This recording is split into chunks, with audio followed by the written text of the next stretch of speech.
ఒకవైపున జూనియర్ ఎన్టీఆర్ని తెలుగుదేశం పార్టీకి సంబంధించిన వాళ్ళు చాలా పెద్ద ఎత్తున ట్రోల్ చేస్తుంటారు.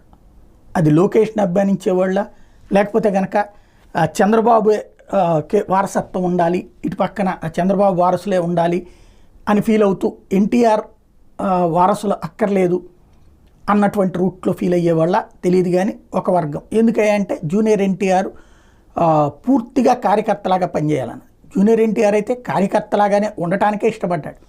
కానీ మొదట్లో 2009 ఎన్నికల్లో ప్రచారానికి వినియోగించుకుని ఆ తర్వాతన ప్రతి ఏడాది కూడా మహానాడు పిలిచి 2-3 ఏళ్ల తర్వాత ఆయన పిలవడం మానేశారు.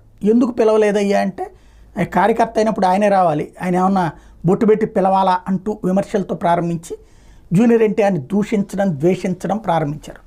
మరోవైపున బాలకృష్ణ కూడా జూనియర్ ఎన్టీఆర్కి అంతంత మాత్ర ప్రాధాన్యత, అంటే జూనియర్ ఎన్టీఆర్ని అవాయిడ్ చేయడానికే